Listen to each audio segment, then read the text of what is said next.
Good afternoon.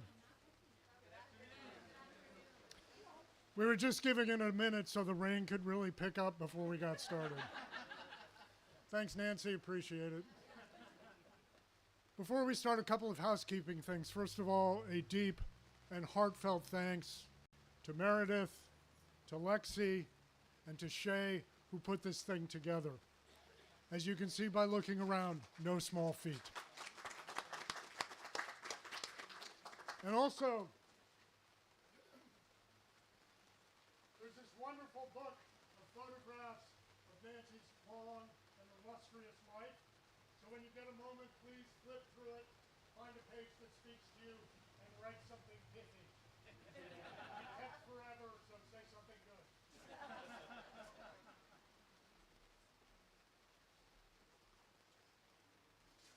Thank you all for coming out this afternoon. My name is Pastor Jeff Logan. I'm sort of the pinch hitter because somebody else was unable to be here. I'm used to doing services for folks on the streets of Portland who are unhoused, who pass. This is a joyous and wonderful occasion to see so many faces here in memory of Nancy, who touched so many people over her time of life. As David leads us into this service this morning, please take a moment to be aware of the breath in your belly and the resonant hum in your chest as you sing along, and let it anchor you in this moment in time, in this absolutely extraordinary place, and in this sacred, sacred moment. David.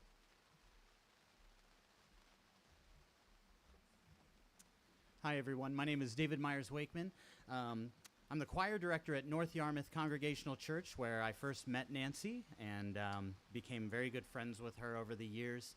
And one of my favorite songs that she sang at the beginning of quite a few of our services is this one called God Welcomes All, that you can find in your bulletin for today.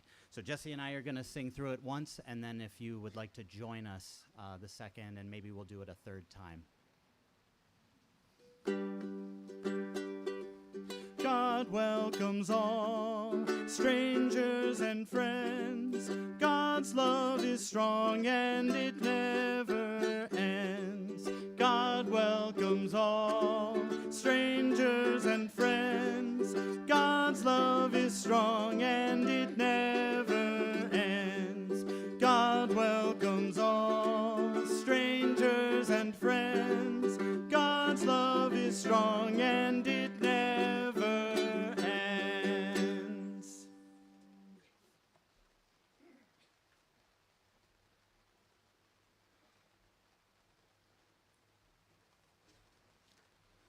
Thank you, David.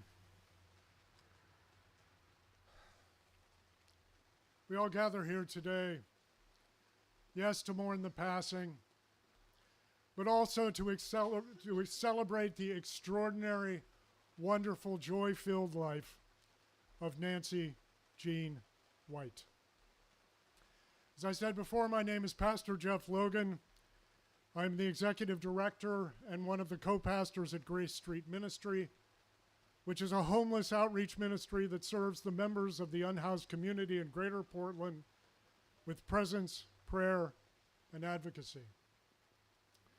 I had the great pleasure of working with Nancy as a co-pastor at Grace Street in her last ministerial iteration before she moved on to her next adventure.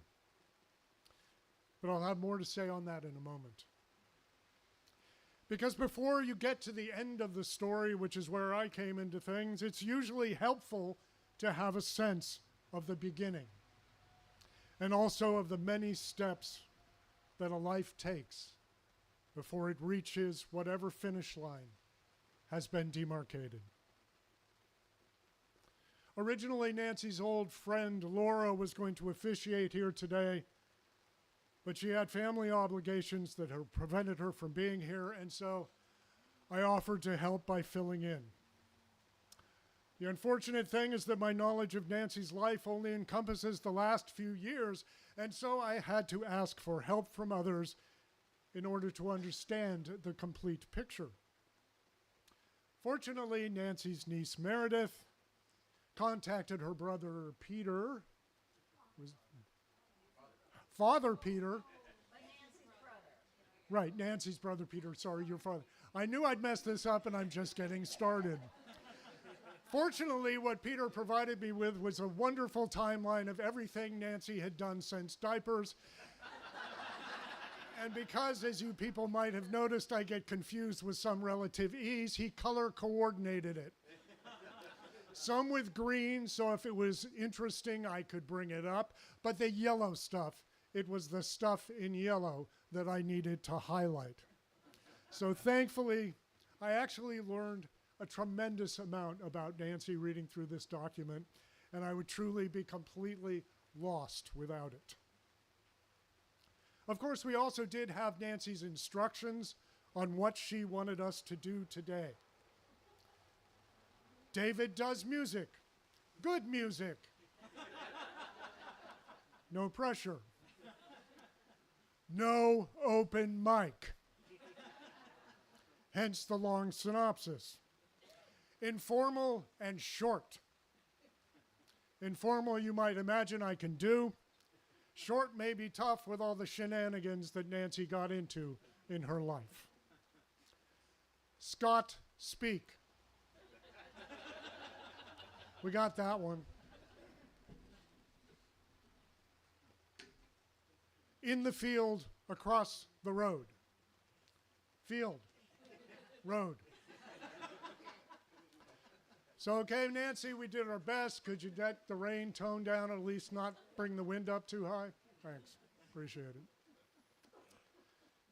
As I said before, it's always best to begin things at the beginning. And don't worry, I won't cover everything.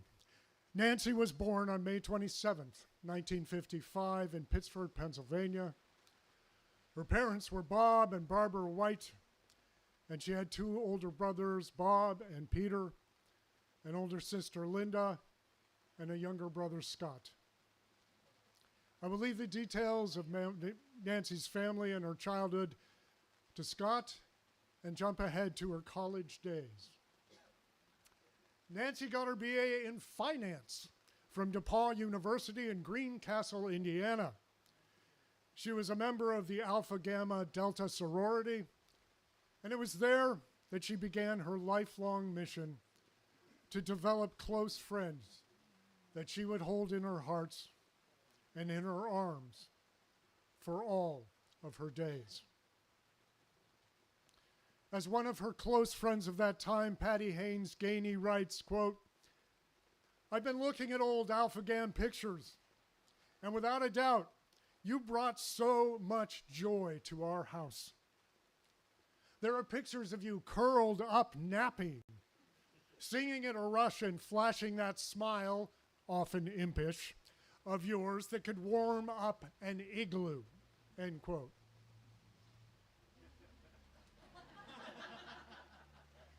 What I found in my time with Nancy is that smile could also warm up a really dreary piece of concrete on a downtown Portland street. Nancy went on to get a master's of finance at the University of Chicago, the city where she worked for a number of years, and where she met lifelong friend Susan Rising. In the mid-'80s, she moved to Boston, finally buying a house in Clinton, Mass., where she became very active in the local Presbyterian church. It was there that she continued her practice of loving the people she met when she met Scott and Jennifer Dickinson. She became godmother to their kids, David and Shelby, and grand-godmother to David and Shelby's kids. And it's now that apparently things take a sort of unusual turn. Nancy decided to become a professional clown. From finance to clowning, not a traditional career path. Now, grant you, my wife and I back in the day had an accountant whose name was Ronald McDonald. But when we did tell him that we referred to him as the tax clown, he was not pleased. So I don't think most financial people make this kind of hairpin turn in their lives. But Nancy did. She became Rainbow, a clown name actually registered with the Clown Association. She even had a driver's license so that she could tool around in her full clown regalia. And she apparently at least developed a little bit of an off relationship with the unicycle. But she could build balloon animals and somehow magically could stick a knitting needle through a blown up balloon without destroying said blow up balloon. She never did that on the street. Had I known that, I would have insisted.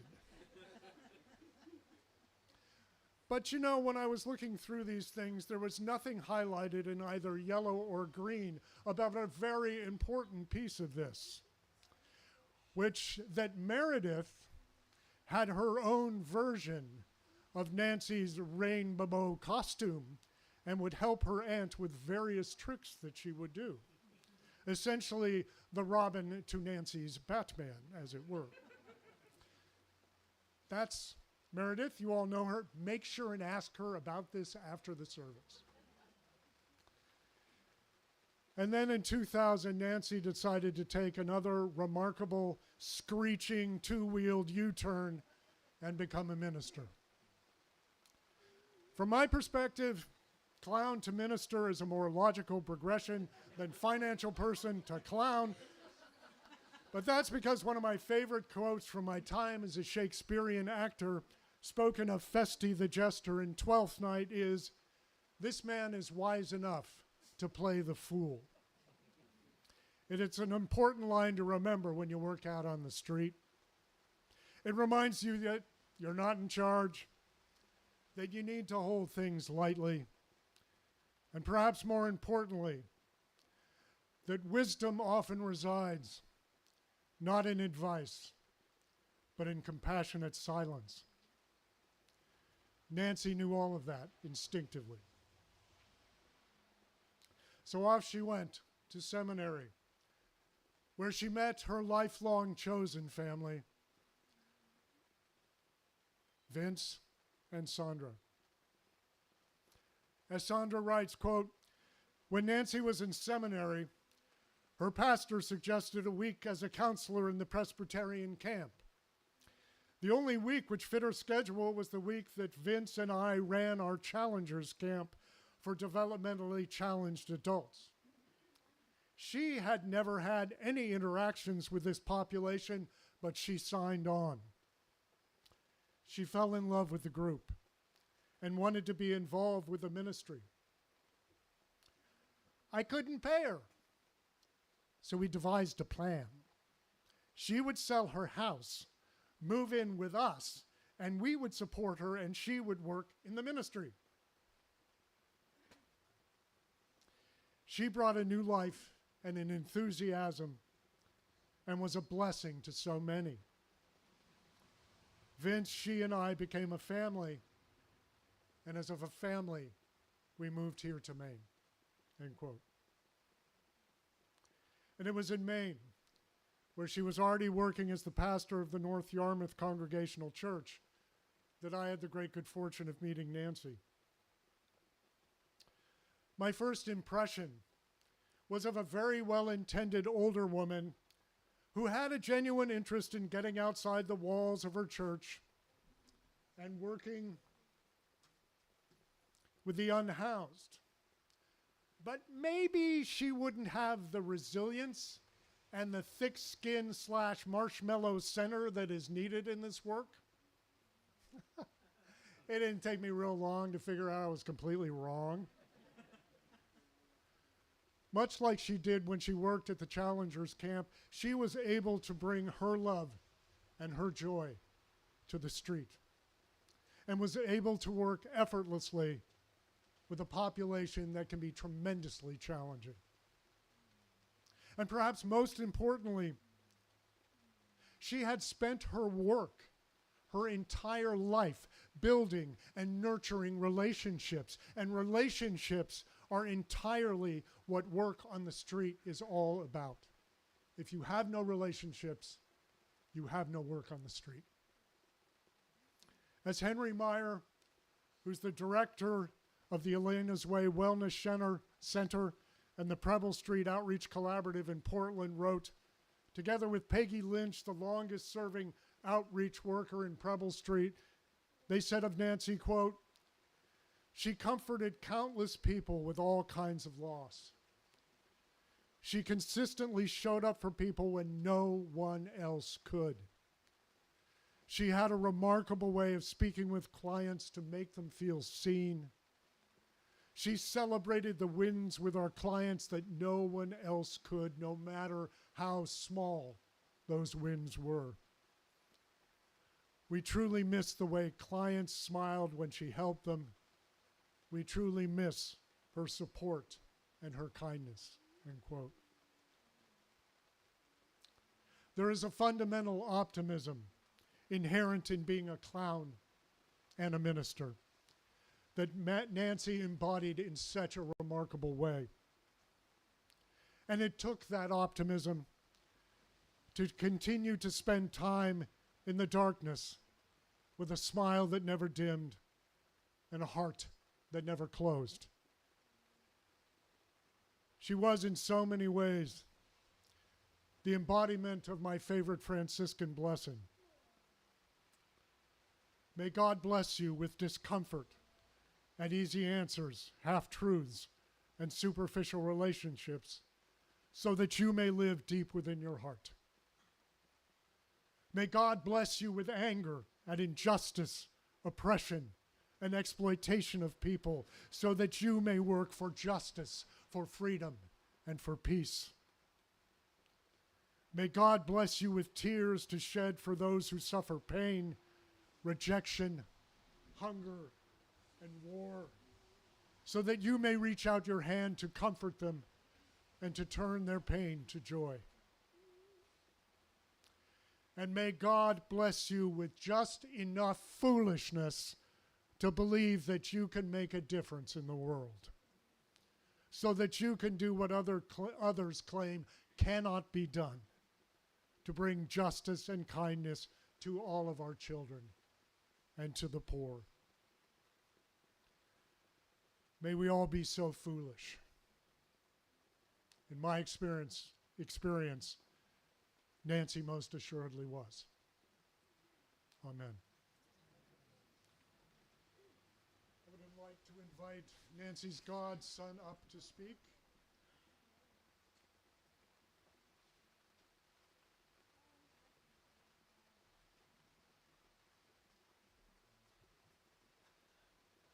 Good afternoon, everybody. I did not have the forethought to write everything down first, so if I ramble, I am apologizing now. My name is David Dickinson. I'm yet another David. We are gang collected today. So here we go. I knew Nancy from the beginning of my days. I never had a memory before where she was not a part of my family. And growing up as a kid, we have questions. Constant, never-ending, always going questions about everything. And having two little ones of my own these days, they haven't stopped. They've just moved from me to them, and now I question, how am I supposed to answer all these? And it was a luxury I had at this age to be able to ask questions, because myself and my sister, we knew so many kids in our schools who just didn't have the ability to ask questions or didn't feel comfortable asking questions to the adults in our lives, be it our parents or relatives or teachers or pastors, whatever the case may be. My sister and I were lucky, not just in our parents who were willing to answer our questions, but in our godmother who also answered any questions we might have come up with. And we had quite a few. It would be all sorts that we'd have. We'd go out gardening one afternoon, helping her in her backyard. Well, what are we planting? Okay, but what does that plant do? Okay, but how long does it take? Is it going to be pretty? It's not pretty. Can we eat it? We can't eat it. Well, then why, if it's not pretty and we can't eat it, why are we planting it? What goes into compost? I'm sorry, what goes into the compost? it wouldn't just be simple stuff like that. We'd also have other things, like, Aunt Nancy, why is your dog eating his leash? Aunt Nancy, why does your dog like eating my dad's fly tying supplies?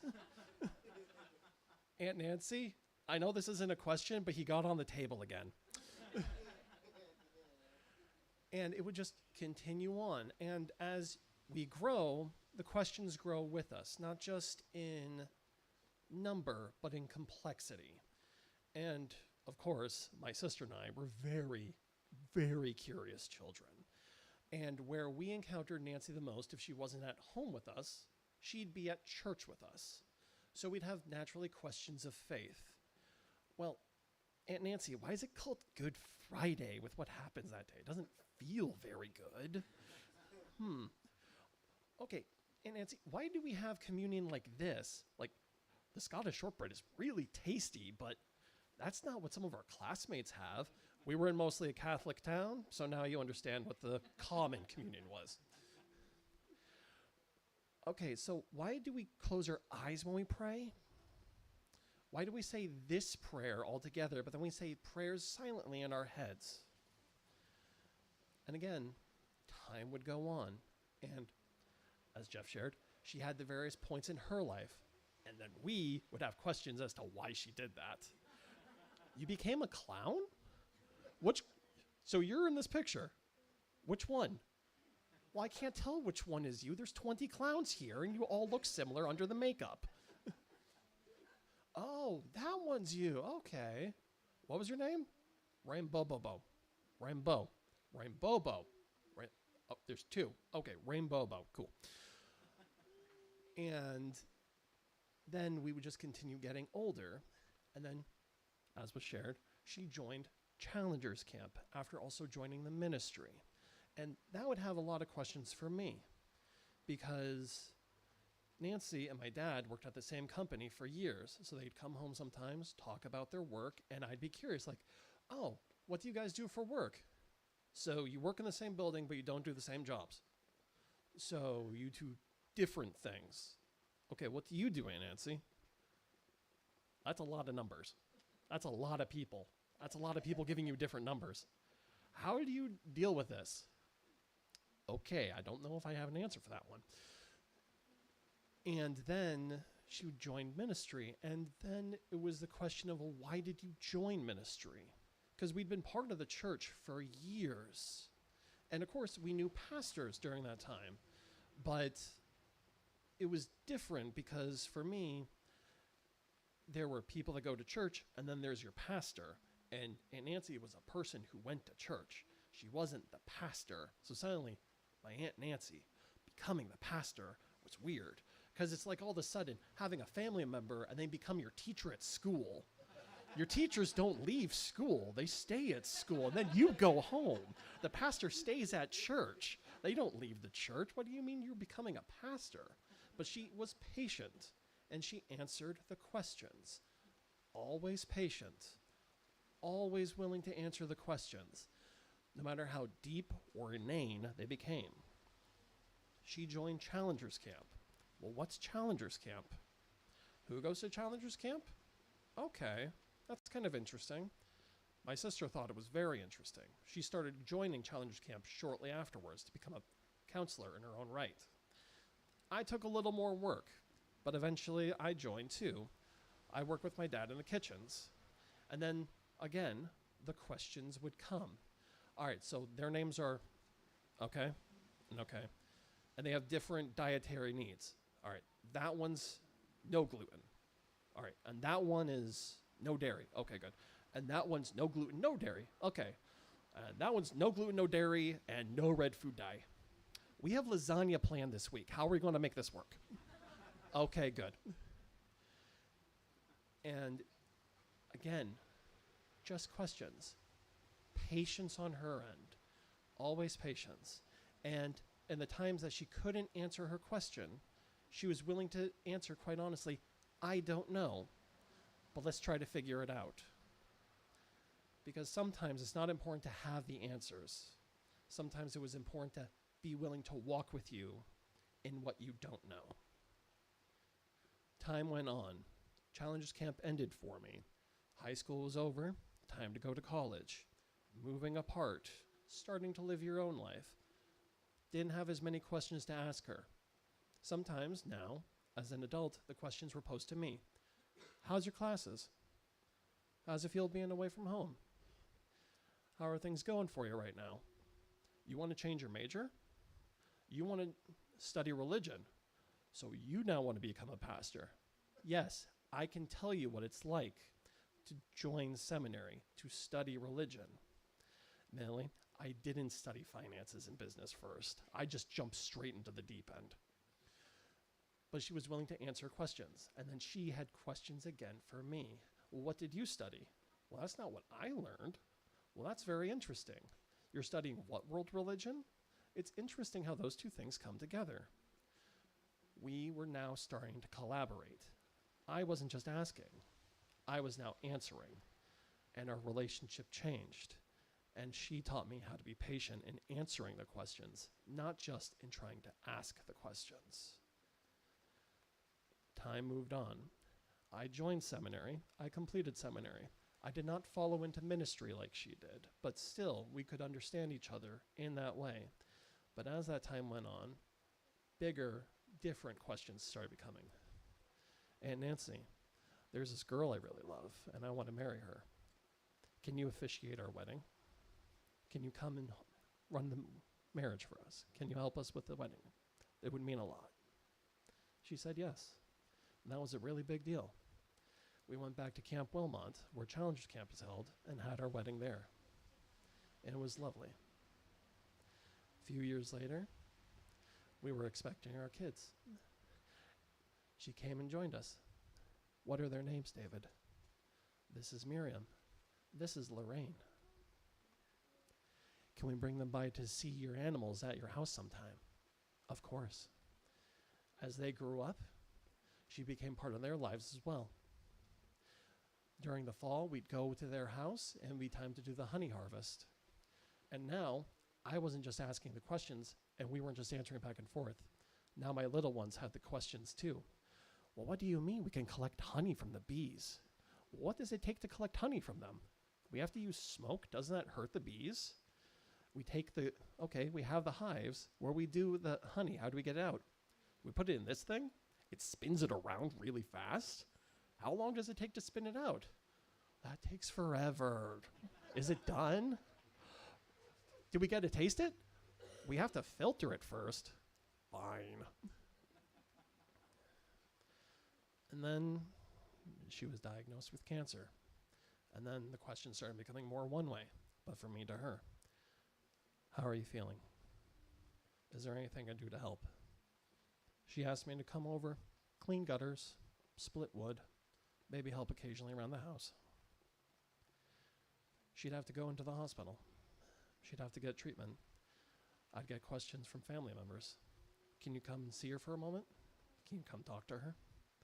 I'd ask her how she's doing. I'd ask her how the staff is treating her. And then finally, she passed. And when this came arranged, Deb reached out to me and asked, can you say a few words? Maybe the last question will be a post about her. But she was always patient. She was always kind. And if she wasn't sure of the answer, she gave us the chance to walk with her to find it. And even if we never found that answer, taking the time to walk next to us made all the difference in our lives.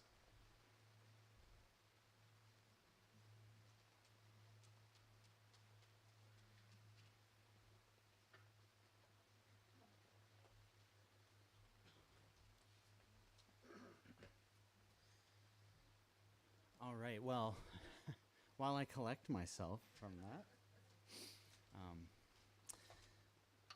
another song that Nancy really loved, and we sang it a few times at our church, but I mostly remember it from when Nancy agreed to be my first official voice student when I was getting my master's degree to become a private voice teacher.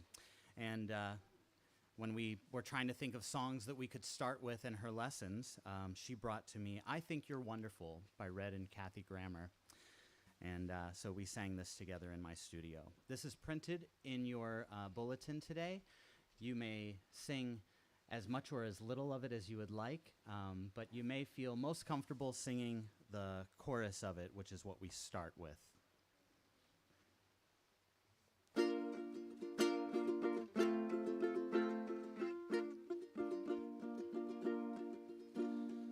I think, am I? Oh, sorry, I'm in the wrong key. Okay.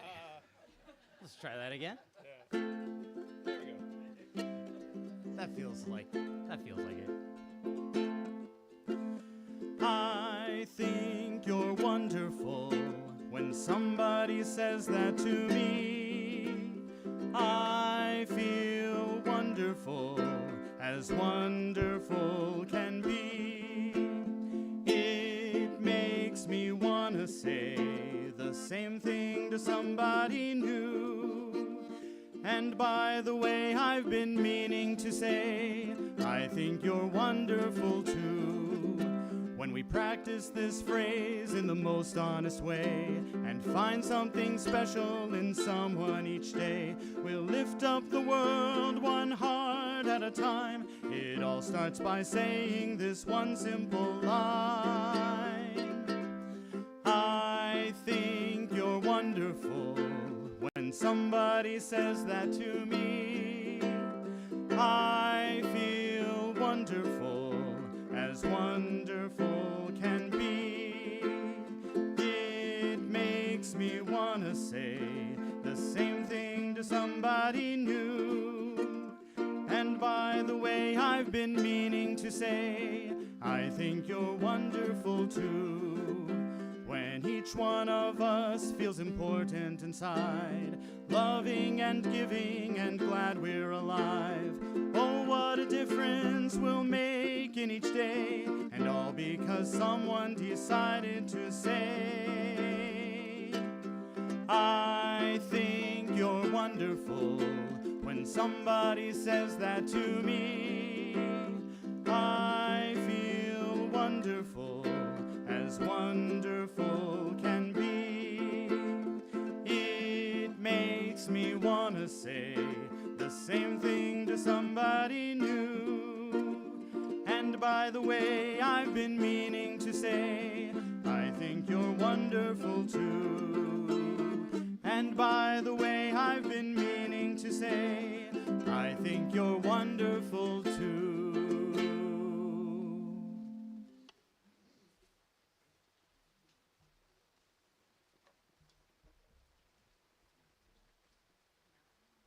Please join me in the litany of thanksgiving, which is also in your bulletin.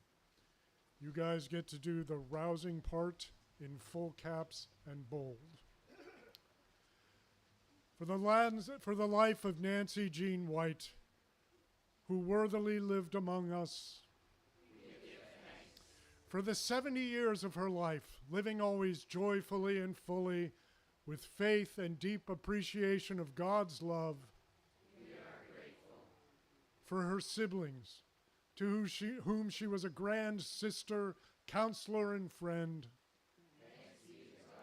For Sandra and Vince, who became Nancy's family, as well as family to all of the Whites. For her nieces and godchildren, for her great-nieces, great-nephews, and grand-godchildren, all of whom she adored. For Nancy's dedication to caring for her parents, for her sincere interest in people and her thoughtful listening skills, for Nancy's love of animals, for her willingness to change direction midlife from finance through clowning to divinity, for her drive to get things done, always willing to help when needed. For her devotion to compassionate, meaningful mission and service through Grace Street Ministry, Challengers Camp with Sandra and Vince, and so much more. For Nancy's beautiful singing voice that she so generously shared. For her sense of humor and her spectacular deep from the toes laugh. For Nancy's eye for beauty that played out in her love of color, nature, plants, and flowers. For the many friends who enriched her life and whose lives she enriched. For Nancy's playful approach to ministry, clowning skits, connection with children. For Nancy's love of gardens and the plants, pollinators, and creatures within them. For Nancy's caring and unconditional love for everyone she met.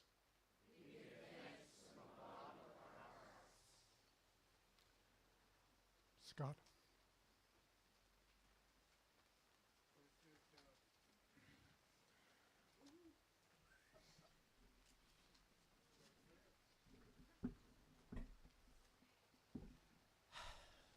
Wow. I want to start off by saying a sincere thank you on behalf of our family for all of you who attended today, coming from very far distances. We appreciate your dedication and love of our sister. I want to thank Jeff, Pastor Jeff, and David, and Jess, and David, where David is. Wonderful, wonderful gifts of sharing that you all have for her. So we're gathered here to honor and celebrate the life of our sister, aunt, and friend Nancy White, a woman who left us far too soon, yet somehow managed to fill her years with more purpose and generosity and light than most people do in twice the lifetime. Nancy was very smart, and in the truest sense, perceptive, curious, and deeply thoughtful. She had a creative spark that showed up everywhere, in her work, her hobbies, her ministry, and occasionally in the ideas that made the rest of us say, wait, you want to do what now? But that was Nancy. She lived with imagination and purpose. Her first career in business was marked by excellence and quiet confidence. Later, when she felt called to ministry, she embraced that path with the same wholehearted dedication. It wasn't a reinvention. It was a continuation of who she already was. Someone who listened deeply, cared sincerely, and lifted others up. She also had a remarkable gift for music. Her singing voice was warm and expressive, and she shared it generously in church, in choirs, theater productions, and family gatherings. She even encouraged me, her little brother, to pursue singing. She didn't just believe in music, she believed in people. She believed in us. And what so many people remember about Nancy is how unfailingly pleasant she was. Not in a sugary way, but in a genuine, steady, welcoming way. She made people feel seen. She carried a positive, friendly presence that made even ordinary moments brighter. I'd like to share a few snippets of memories that various people sent us. A little of this will overlap with Jeff's talk, but I think it's worth hearing a couple of times. Why not? Memories from her college sorority sisters. Nancy's Alpha Gam sisters remember her with the kind of affection that only comes from shared youth, shared chaos, and shared secrets that will never become repeated in polite company. Darlene, or Dar, remembered Nancy as a smiling, adventurous 20-year-old who always was ready to join any mischief that Burrito, Shoof, Bales, or Patty, or Susan could dream up. She was smart, a natural leader, and above all, a wonderful sister to them all. Burrito recalled their senior year trip to Florida and the joy of eating alphabets with beer. The nutrition guidelines were different back then. Patty wrote, there's no doubt you're going to be missed big time, Nancy. but know that you left a legacy of joy. Family memories, the ones that shaped us. Our family could fill a book with Nancy stories. And honestly, it would be a pretty entertaining book. But here are a few select memories. Fun-loving. As long as I can remember, my nickname for Nancy was Nanook. It's a spin-off from the old Nanook of the North story. She called me Wart. I like to think it was due to King Arthur's Merlin calling him Wart as a young boy. But she said it was more that I looked and acted like a wart. Sisters are so much fun. From businesswoman to clowning around. Our brother Peter remarked how Nancy was an accomplished businesswoman for many years, working for an insurance company in Chicago while completing her master's in finance at the University of Chicago. She later moved to New England and worked at the same company that Peter worked for. Yet amongst this business side to Nancy, Peter also noted her clowning chapter in the 1980s. One day, she simply announced she wanted to be a clown.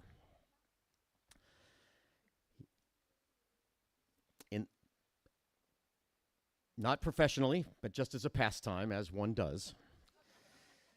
But Nancy didn't do anything halfway. She attended clowning camp. She created her own persona and makeup. She chose the name Rain Bobo. She learned to make balloon animals. She really did. She mastered sticking a needle through a balloon without popping it. She really did. And even learned to ride a unicycle. I saw it in action. Rain Bobo became a beloved favorite at nieces' birthday parties and even appeared in many children's sermons. And in the most Nancy twist of all, she discovered she needed a second driver's license because apparently clowns must prove their identity, that they're not in disguise if pulled over. Only Nancy could end up with two legal identities, and both of them for good. Aunt Nancy, the bright presence. Peter's daughter Meredith remembers Nancy as a warm, joyful presence from her earliest memories. Rain Bobo brought magic to her birthday parties. And as she grew older, Nancy always welcomed her with kindness, grace, love, and a deep understanding. Acts of devotion. Our sister Linda shared several memories, but the ones that showed Nancy's heart stand out. During the last summer of our father's life, Nancy and Sandra would bring him, wheelchair and all, down to the dock so he could be lifted onto the sailboat and enjoy an afternoon on Casco Bay. It took effort, coordination, and probably a few prayers, but Nancy made it happen because she knew how much it meant to him. Linda also remembered her own knee replacement surgery, which unexpectedly took 12 days in the hospital. Even while Nancy was undergoing cancer treatment herself, she called Linda every morning at 6:30. Linda doesn't remember the pain or the complications, but she will always remember those morning calls. And if you know Linda, calling her at 6:30 a.m. is an act of courage and love.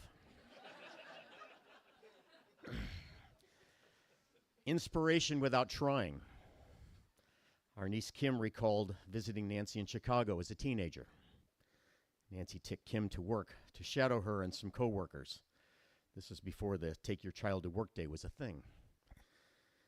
Watching Nancy at work, confident, capable, and completely at home in the business world, quietly shaped Kim's own career. As it turned out, they also did a lot of fun things in Chicago, touristy stuff, which was very fun. And as it turned out, Kim eventually studied finance and moved to Chicago to be like her Aunt Nancy. Nancy gave her a gift without even realizing it. The family peacemaker. Within our family, Nancy was often the voice of reconciliation. She had a way of smoothing rough edges, easing tensions, and reminding us what truly mattered. She didn't take sides, She brought people together. She was our calm center. Even when we insisted we didn't need calming, we did.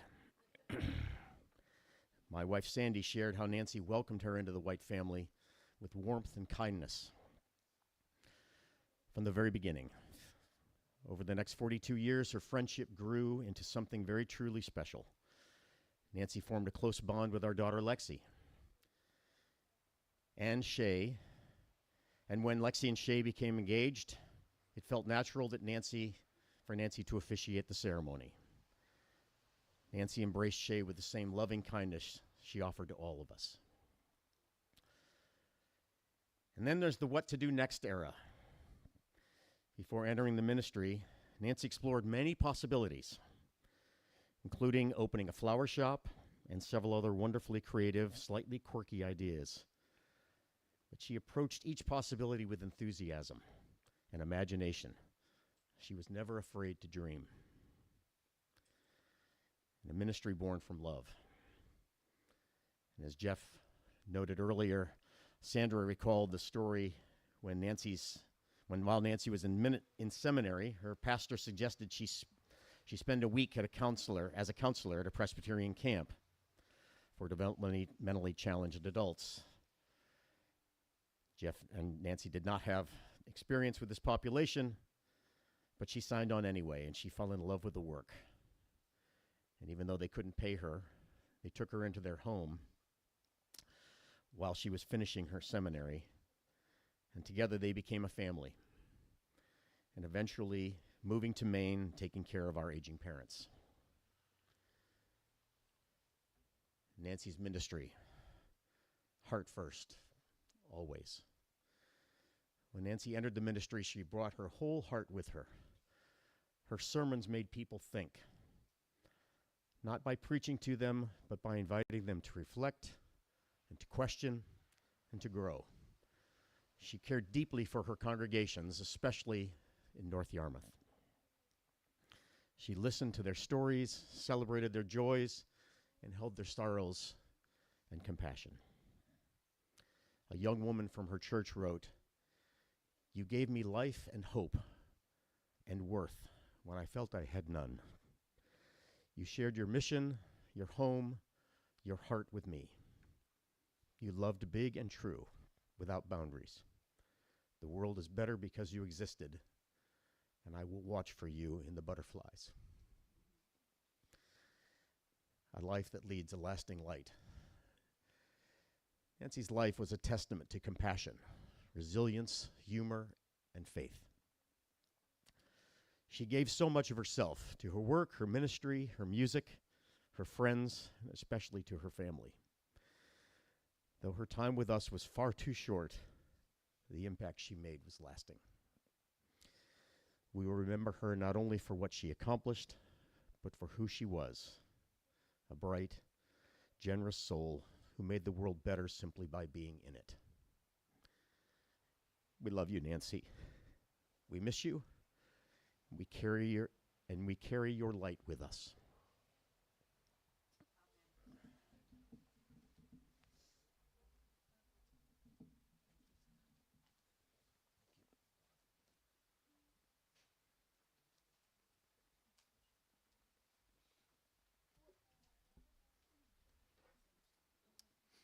Well, I just love that you all keep doing this to me right when I'm about to sing.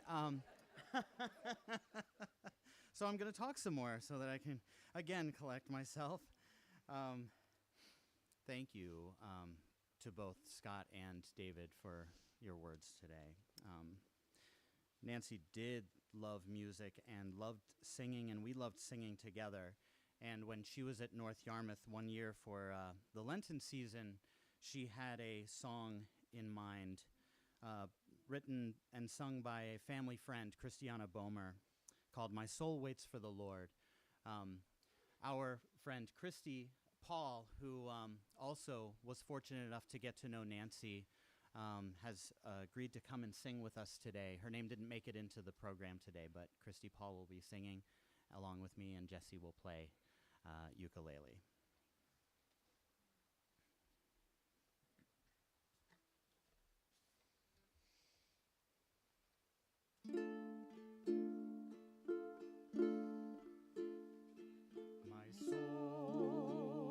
waits for the Lord, like a watchman waits for the morning. My soul waits for the Lord, like a prisoner waits for the king. My soul waits for the Lord, like a mother her child's return. I yearn for the peace to come.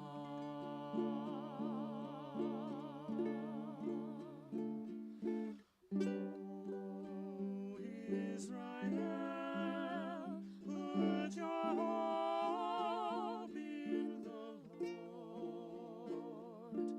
O Israel, put your hope in the Lord. My soul waits for the Lord, like the hungry wait for the harvest.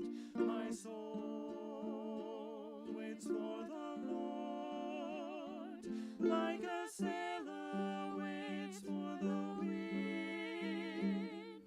My soul waits for the Lord, like the shivering the fire to burn. I yearn for the peace to come.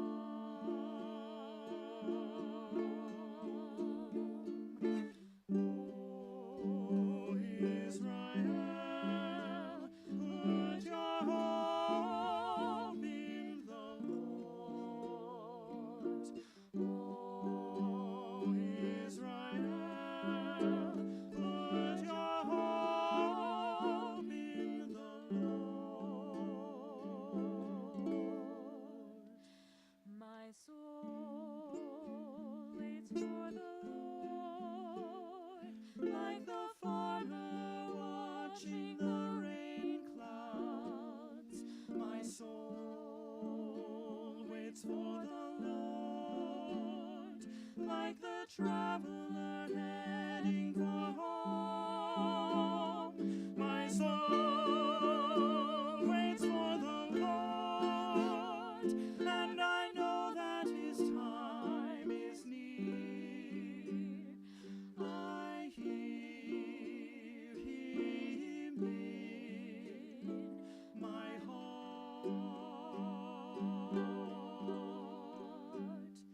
I hear him in my heart.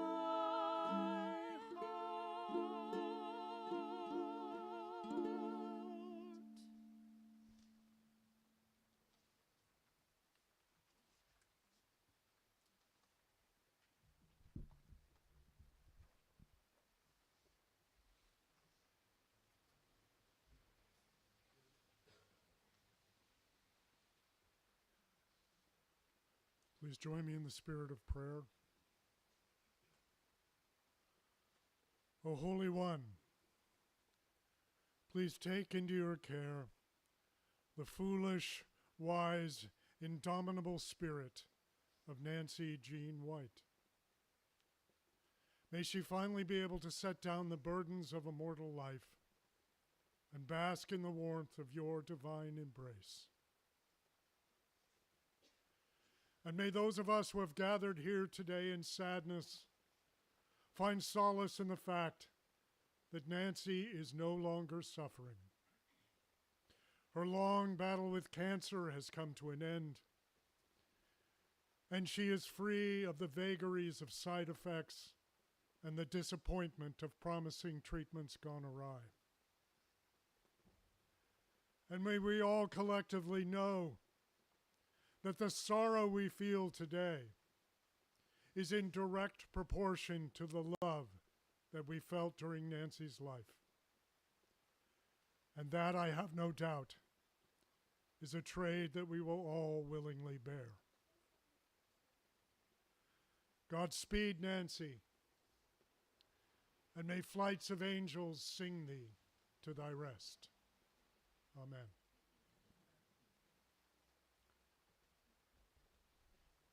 Our benediction this morning is from Rabindranath Tagore, entitled Farewell, My Friend.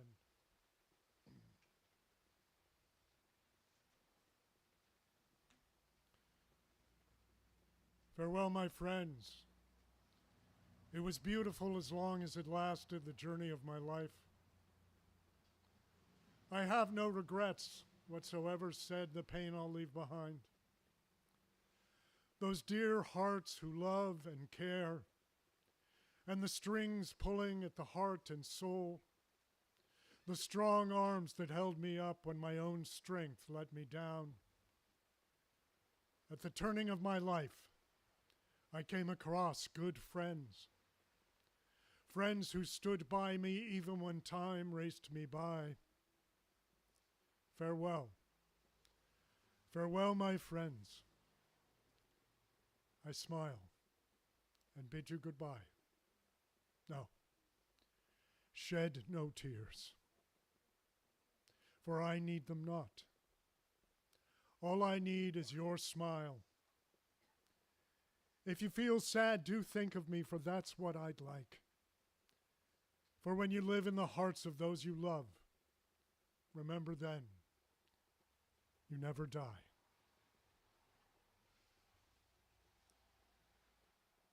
Please join David in our closing song. In the bulb, there is a flower.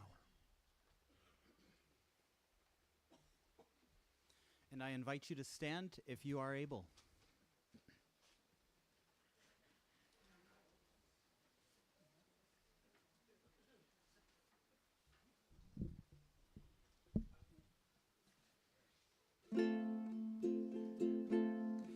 In the bulb there is a flower, in the seed an apple tree, in cocoons a hidden promise, butterflies will soon be free.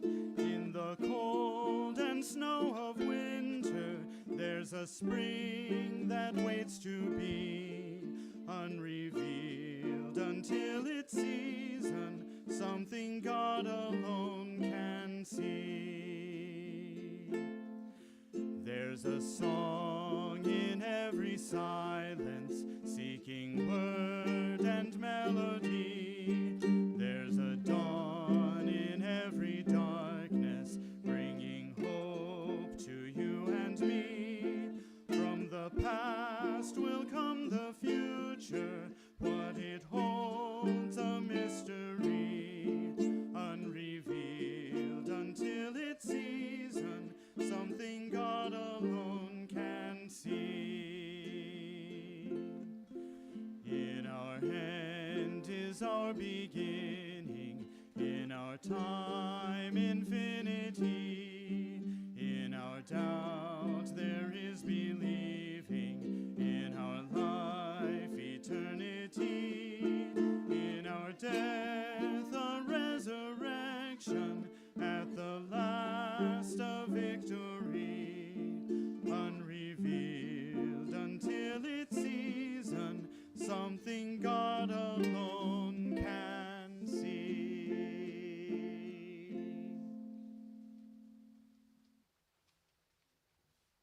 Thank you for coming and being together today. Bye, Nance.